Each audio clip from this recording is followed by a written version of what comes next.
오션 현안 브리핑 드리도록 하겠습니다.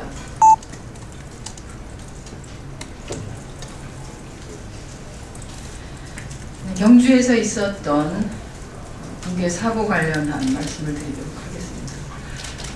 어제 부산의 한 대학 신입생 환영회가 열린 경주 마우나 오션 리조트 체육관 지붕이 무너져 10명이 사망하고 100여 명이 부상을 당하는 사고가 발생했습니다. 못 잡힌 예비 대학생들의 사망 소식에 안타까운 마음을 금할 길이 없습니다. 상가 고인의 명복을 빌며 유가족들에게 깊은 위로의 말씀을 드립니다. 또한 이번 사고로 부상당한 학생들의 빠른 쾌유를 기원합니다. 관계 당국과 리조트 그리고 해당 대학 측은 사고 수습에 만전을 기해 주시기를 바랍니다. 이번 사고에 대해 미연에 방지할 수 있는 사고였다는 안타까운 지적들이 제기되고 있습니다. 매번 사고 약방문처럼 반복되는 후진국형 참사, 예고된 인재라는 지적도 제기되고 있습니다. 사고가 난 조립식 건물이 과연 적법한 절차에 의해 지어지고 또한 관리되었는가? 건물 지붕에 쌓인 눈을 제때 치웠다면 건물 천장이 무너졌겠는가? 도로 제설 작업이 제대로 이루어져 현장의 구조대가 조금 더 빨리 도착했으면 인명피해를 줄일 수 있지 않았을까? 학교 차원의 관리 감독이 보다 세심하게 진행되었었다면 이러한 많은 문제들이 제기되고 있습니다. 관계 당국은 사고 수습이 끝난 후 사고 원인과 사고 처리 과정에서의 문제점이 없었는지 면밀하게 파악하고 관련 책임자들을 엄정 문책해야 할 것입니다. 우리 민주당도 교문위 등 관련 상임위를 통해 사고 수습에 만전을 기할 것이며 인재 가능성에 대해서도 철저하게 따져 묻도록 하겠습니다. 서울시 간첩단 조작 사건 관련해서 국정조사와 특검의 도입 필요성에 대해서 말씀드리겠습니다. 국정원 기획 간첩단 조작 사건은 사법 질서를 파괴하고 국기문란을 일으킨 것입니다. 이것은 국정원과 검찰 개혁이 필요한 이유이기도 합니다.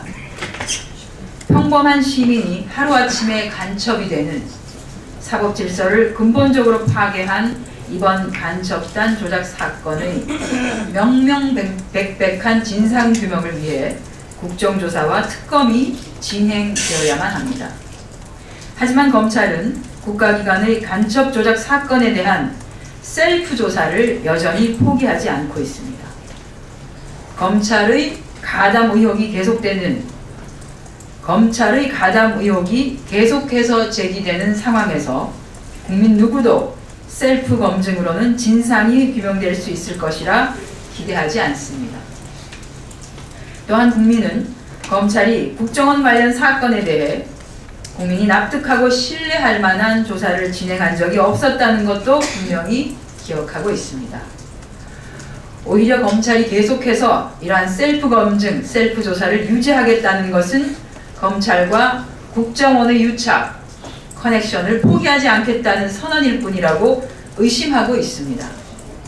검찰에 대한 신뢰가 무너지고 국정원 기획수사에 발맞추는 검찰에게는 더 이상 기대할 것이 없다는 것이 국민의 여론입니다. 박근혜 대통령과 새누리당은 사법 질서를 파괴하고 국기문란을 일으킨 간첩단 조작 사건에 대한 진상규명을 위해 즉각 국정조사와 특검을 받아들여야 할 것입니다.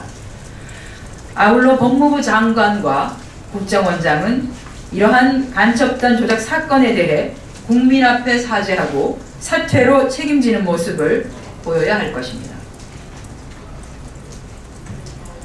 박근혜 정부에서 지속되고 있는 낙하산 인사에 대해서 말씀드리도록 하겠습니다.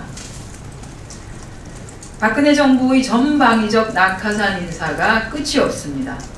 한국전력공사는 전교조 명단 공개로 벌금형을 받고 친일 독재 미화로 교육 현장의 이념 갈등과 혼란을 야기시킨 교학사 교과서에 대한 홍보로 논란을 일으킨 조전혁 전 새누리당 의원, 그리고 이명박 전 대통령의 내곡동 사저 봐주기 수사로 시민단체로부터 대표적인 정치검사로 지목받은 최교일 전 서울중앙지검장, 또한 대표적인 박근혜 대통령 지지 인사인 이강희 전 의원을 사회이사로 선임했습니다.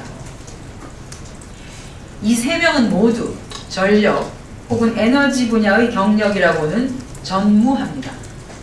대통령이 그렇게 주창한 전문성은 그야말로 찾아볼 수가 없고 정치적인 고려와 특혜만이 강조된 인사일 뿐입니다. 또한 얼마 전에는 안전행정부가 민주화 기념사업회 이사장에 사회 각계의 반대에도 불구하고 지난 대선에서 공개적으로 박근혜 후보를 지지했던 박상준 목사를 이사장으로 임명했습니다. 당장 기념사업회 설립위원과 전직 임원들은 임명처분 취소 소송과 직무정지 가처분 신청을 제기하고 박상준 목사의 출근을 저지하는 등 집단 반발하고 있는 실정입니다. 이 역시 대표적인 보훈 인사이자 전방위적인 자기 사람 심기로밖에는 보이지 않습니다. 박근혜 정부 초기에 공기업 기관장에 여당 출신 정치인들이 대거 투입된 데 이어 이제는 사회 전 분야에 대한 특혜성 인사가 판을 치고 있어 그야말로 심각한 상황이 우려되고 있습니다. 박근혜 대통령이 강조한 공정사회 대신 특혜와 파벌사회가 판을 치고 비정상적인 인사전횡만 난무하고 있는 실정입니다. 정도껏 하셔야 합니다. 며칠 전 박근혜 대통령께서는 특혜와 파벌로 인한 빙상연맹의 문제를 지적하며 시정하라고 강조한 바 있습니다. 과연 누가 이를 신뢰하겠습니까? 이러한 전방위적인 낙하산 인사 즉각 중단하시기 바랍니다. 분위기도 모르는 홍문종 사무총장의 망발 짚고 넘어가도록 하겠습니다. 지금 대한민국 국민은 하루가 멀다 하고 발생하는 사건 사고에 참담하게 이를 데 없는 지경입니다. 이틀 사이에 이집트 버스 테러로 3명, 다음 날은 굴지의 대기업이 지은 리조트가 붕괴되는 후진국형 참사로 10명이 목숨을 잃었습니다. 19살, 20살 부모로서는 그야말로 생떼와 같은 자식들입니다. 이런 마당에 오늘 아침 집권 여당의 사무총장이라는 분이 안효수 기와를 성남시장 탓으로 돌리는 말을 하니 그야말로 어안이 벙벙합니다. 아마도 홍문종 사무총장께서 박근혜식의 선거법 위반 논란, 자신이 재단 이사장으로 있는 아프리카 박물관 노동 착취 문제로 궁지에 몰리자 과잉 충성으로 자신의 위기를 어떻게 좀 모면해볼 요량으로 또 거짓말을 꾸민 모양입니다. 안현수 선수의 기화 문제는 안현수의 아버지가 최근 언론과의 인터뷰에서 성남시청 해체 이전에 이미 러시아행이 결정된 것으로 성남시청과는 무관하다고 밝힌 바가 있습니다. 안현수 선수의 귀화 문제가 귀화의 원인이 무엇인지 굳이 말하지 않아도 이미 알만한 사람은 다 알고 있는 내용입니다. 안현수 선수가 선수는 경기에만 집중하는 환경이 주어졌으면 좋겠다는 말에서도 그 내용은 쉽게 이해됩니다. 홍문종 사무총장님, 이 정도면 자신의 자리에 대한 정치적 안전 민감증 환자라고밖에 볼 수 없습니다. 국민의 생명과 안전을 걱정하는 게 아니라 자신의 정치적 안전을 걱정하는 이런 분이 집권 여당의 사무총장에 올라 아침부터 이런 발언을 했다고 하니 어찌 국민이 집권 여당을 믿고 발을 뻗고 잘 수가 있겠습니까? 조금 아까 낙하산 인사 관련해서 말씀을 드렸습니다만 한국투자공사 낙하산 인사인 안홍철 사장에 대한 해당 발언 저희가 지적하지 않을 수 없습니다. 2013년 2월 6일 취임한 한국투자공사 안홍철 사장이 그동안 트위터에서 노무현은 종북 하수인, 나라 팔아먹은 이완용보다 더 나쁜 사람이 노무현, 문재인과 그 일당들이요 라는 글을 트윗하는 등 부적절한 언행으로 논란을 일으킨 것으로 확인되었습니다. 안홍철 사장은 특정 아이디로 2012년 6월경에 윤창중 전 청와대 대변인이 쓴 문재인이 대통령이 되면이란 글을 인명하며 민주주의 추구란 이름 아래 북한을 지원하는 건 결국 이석기와 같은 종북, 노무현은 많은 종북주의자들을 사면복권시켜 오늘날 나라를 시끄럽게 만들었는데 이건 주관도 없는 아바타라고 노무현 대통령과 문재인 후보를 비방한 바 있습니다. 그는 2006년 한국투자공사 감사 시절 연봉과는 별도로 거액의 성과급을 챙겨 당시 기재위 한나라당 소속 의원들로부터 질타를 받은 적이 있습니다. 이러한 안홍철이 도덕성과 업무 능력 부족에도 불구하고 한국투자공사 사장으로 임명된 것은 다름 아닌 2012년 박근혜 대선 캠프에서 중앙선거대책위원회 직능총괄본부 특별직능당장을 맡았던 것이 이유라고 보여집니다. 2013년 말 기준 74조 원에 달하는 외환보유고로 투자를 하는 공공기관장 자리에 앉은 분이 고인이 되신 전 대통령을 능욕하고 종북몰이하는 그야말로 비상식적이고 부도덕한 인물이 앉아있다는 것이 국민들은 한탄하고 있습니다. 안 사장의 이러한 발언은 모욕죄와 허위사실 유포죄 등 7정법으로 처벌받을 수 있는 사안입니다. 안홍철 한국투자공사 사장은 먼저 관련 발언에 대해 즉각 사과하고 사퇴하여야 할 것입니다. 이상 오전 현안 브리핑 마치도록 하겠습니다.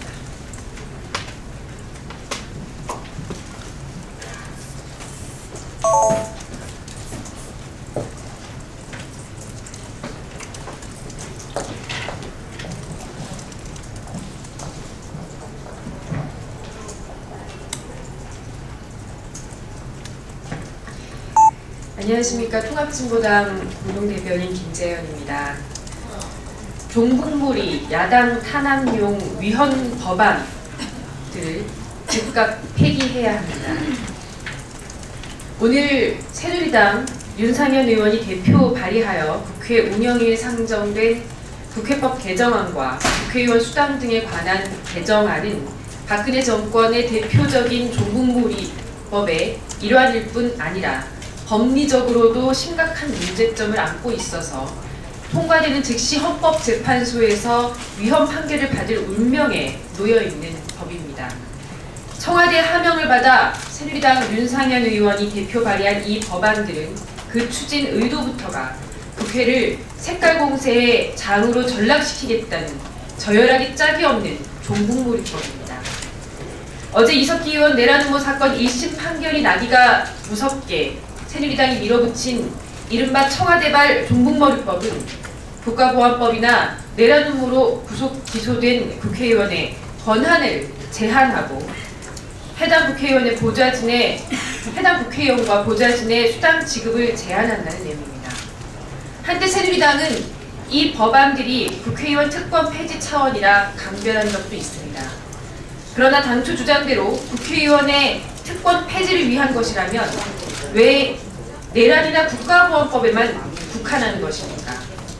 새누리당이 상습적으로 행하는 공천 헌금, 성추행, 논문 표절, 뇌물수수처럼 기득권층만이 벌일 수 있는 범죄는 쏙 빠져 있습니다. 국민의 공분을 사는 범죄로 구속된 경우는 국회의원의 권한을 보장해도 좋고 정치적 반대자를 억압하고 표현의 자유마저 가로막는 국가보안법은 국회의원 권한 제한의 대상이 된다는 것 자체가 윤상현 법의 발의 배경이 오직 종북 공세뿐임을 보여주고 있습니다.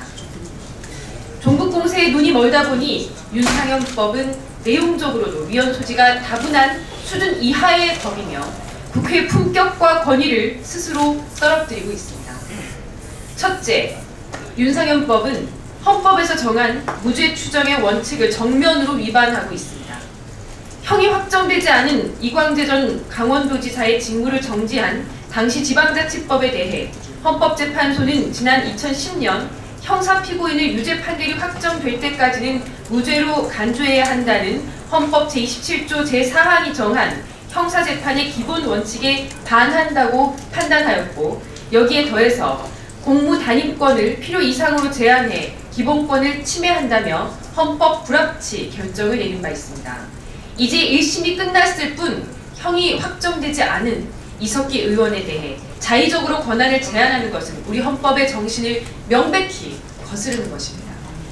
둘째, 헌법에서 정한 국회의원의 권한을 국회법 등에서 제한할 수 없다는 것입니다. 국회의원은 국민 주권과 대의제라는 헌법적 원칙에 따라 선출된 국민의 대표이자 독립적인 헌법기관입니다. 따라서 국회의원의 권한을 제한하는 것은 자격심사나 징계의 경우처럼 헌법에 근거를 둬야 합니다. 결코 하위법령인 국회법으로 제한할 수 없습니다. 셋째, 명확성의 원칙에 반합니다. 윤상현법은 제한되는 권한을 구체적으로 기술하지 않은 채 매우 막연하게 권한 행사가 정지된다고 규정하고 있기 때문입니다. 윤상현 의원은 당초 국회 법제실에서 만든 법이라고 주장하였지만 확인 결과 법제실에서 윤상현 의원에게 제출한 법안은 국회법 제128조 서류 제출 요구의 권한을 제한하는 것이었습니다. 법제실 제출안을 엉뚱하게 바꿔서 공신력을 과장하는 부도덕한 행위를 통해 자신이 대표 발의하는 법을 위헌 법률로 만드는 황당무계한 일마저 저지른 것입니다. 이처럼 윤상현법은 그 이념적 저열함은 논외로 하더라도 법률안 자체의 위헌적 소지가 다분합니다. 새누리당이 야당을 협박해 본회의를 통과하더라도 그 즉시 헌법재판소에서 위헌 판결의 대상이 될 수밖에 없습니다. 새누리당이 윤상현법에 집착할수록 당리 당략을 위해서라면 헌법 정신은 안중에도 없는 자신들의 반헌법적 작태를 스스로 입증하게 될 것입니다. 정치 공작과 댓글로 정권을 잡은 것도 모자라 종북몰이로 야당을 탄압하고 영구 집권 야욕을 채우기 위해 국회의원의 권한마저 통제하겠다는 것이 이 법을 내세운 박근혜 정권과 새누리당의 의도입니다. 정권의 입맛에 맞지 않으면 누구든 종북으로 낙인 찍혀 정치 재판의 희생자가 될 수 있음이 이미 확인되었습니다. 국회를 색깔 공세의 장으로 전락시키고 야당에게 재갈을 불려 사법부의 권한까지 통제하겠다는 입법부의 권한까지 통제하겠다는 이 위험천만한 위헌 법안들은 즉각 폐기되어야 마땅합니다. 이상입니다.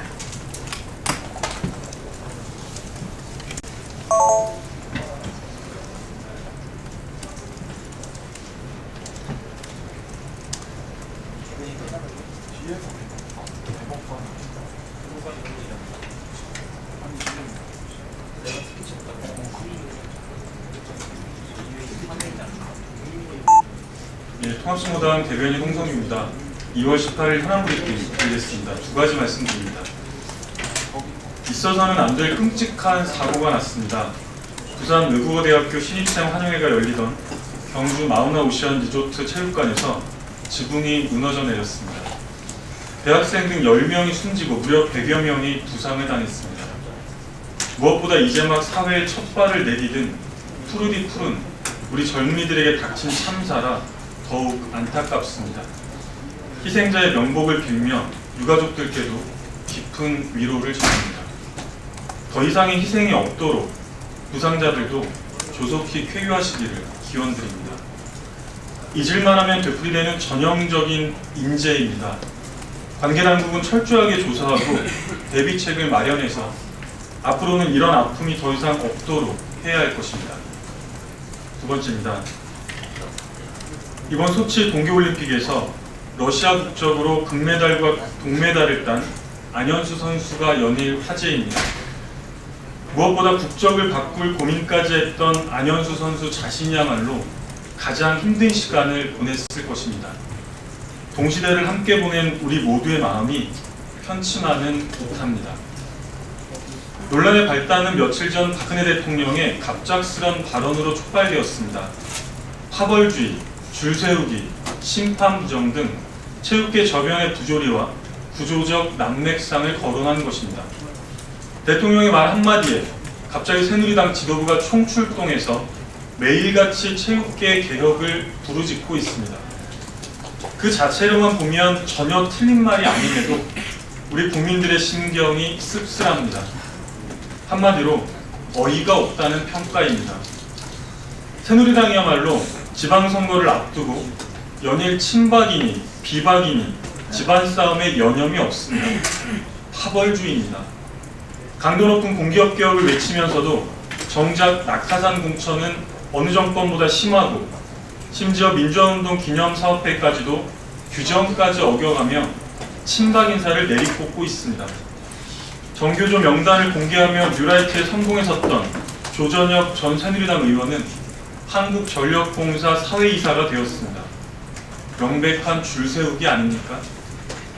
게다가 국가기관을 총동원했던 지난 대선 부정선거는 어떠합니까? 이러고도 뻔뻔스럽게 심판 부정을 운운할 수 있습니까? 이번 사태를 계기로 체육계의 고질적인 비리와 부조리한 행태들은 즉시 시정되어야 할 것입니다. 동시에 더 지독한 정치권의 비리와 부조리 없이 철저하게 뿌리 뽑아야 하며 헌법까지 짓밟으며 자행된 부정선거 범죄는 끝까지 책임을 묻고 엄단해야 합니다. 남 눈에 티는 보면서 제 눈에 들보는 못 본다는 격언이 있습니다. 박근혜 대통령과 새누리당은 체육계의 파벌주의, 줄세우기, 심판 부정에 대해서 손가락질하기 전에 자신들의 구린 행태부터 돌아봐야 할 것입니다. 이상입니다.